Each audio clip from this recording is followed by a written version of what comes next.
বন্ধুরা, আমি এখন করব তালের ভাপা পিঠে। তার জন্য এখানে একটা বাটি নিয়ে নিচ্ছি, প্রায় 1 কাপ তাল।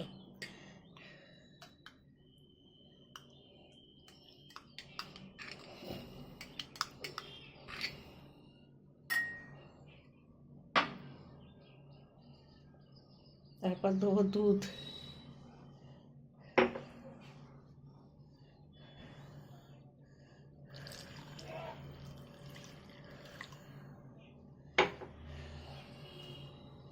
তারপর দেবো গুড়, তারপর দেবো আখের গুড়,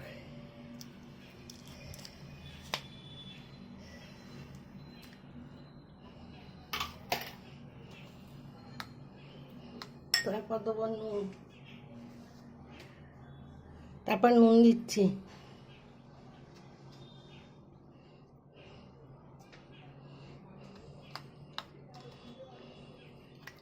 তাল, গুড়, দুধ ভালো করে আগে মিশিয়ে নেব।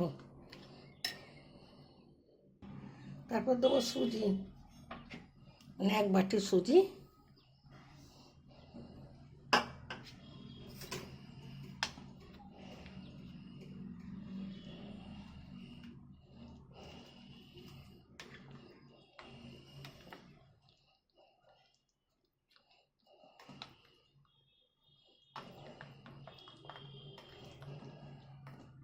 সুজিটা একটুখানি মেখে রেস্টে রেখে দেবো, তবে সুজিটা ফুলবে।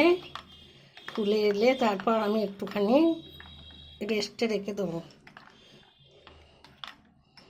তারপর ফিরে আসছি। আমি আর একটু সুজি দিচ্ছি, কেননা আমার অনেকগুলো বাটি আছে আজকে করবো যে।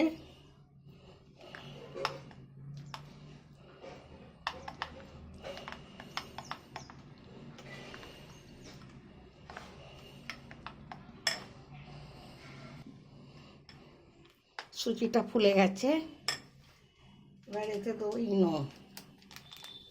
আমার কাছে একটা ইনো আছে, একটা লাগবে, আমি একটাই দেবো।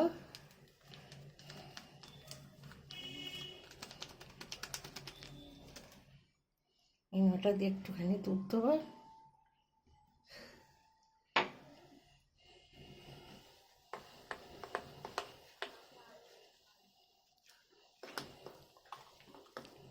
ফুলে গেছে, মাখা হয়ে গেল। এইবার আমি এই যে নারকেল কুড়ে রেখে দিচ্ছি ছাই মেরে,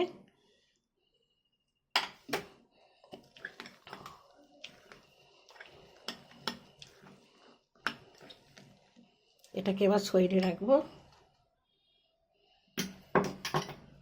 এবার এখানে একটা একটা করে বাটিতে দেবো, বাটিগুলো রেডি করব, একটা একটা করে দেবো। তলায় ঘি দিয়ে আছে, তার উপর নারকেল কুড়ো দেবো,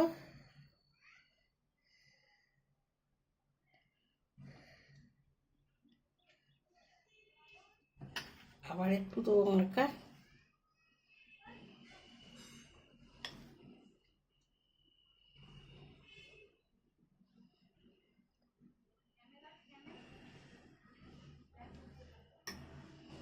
আর একটা সাহায্যে দেখাবো তোমাদের।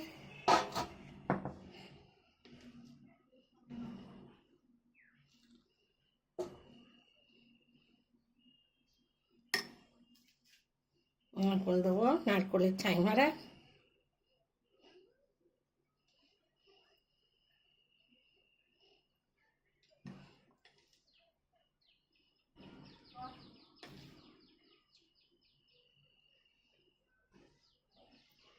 এইভাবে সব বাটিগুলো আমি সাজিয়ে নেব।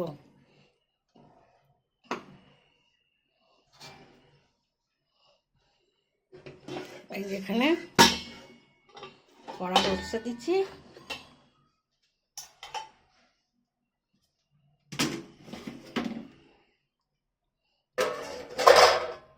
এবার তেলে আমার এটা তেতে গেছে,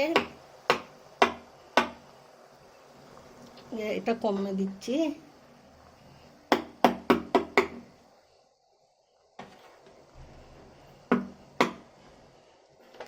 একটা একটা করে সব দিয়ে দেবো। 6টা বাটি।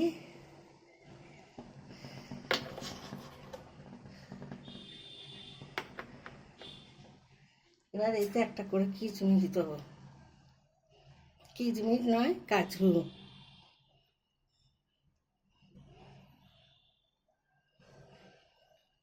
এখন দিলে হবে না, এখন ঢাকা দিই, একটুখানি ফুটে উঠলে এতে ডালে ঢাকা পড়ে যাবে ওগুলো, পরে ফুলে আবার দেবো ওগুলো। এবার কাজুগুলো দেবো।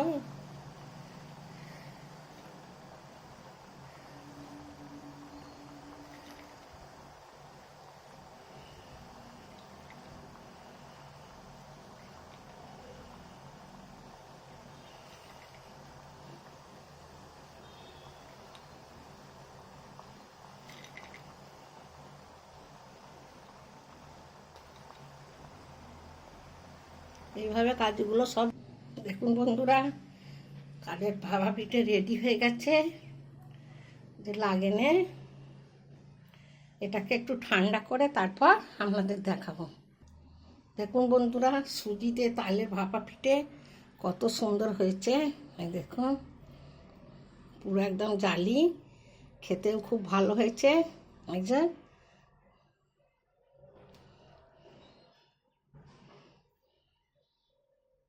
একদম পেছনগুলো একদম জাল হয়েছে।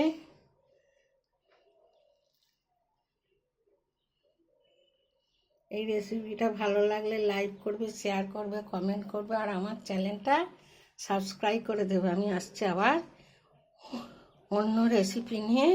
আপনারা ভালো থাকবেন।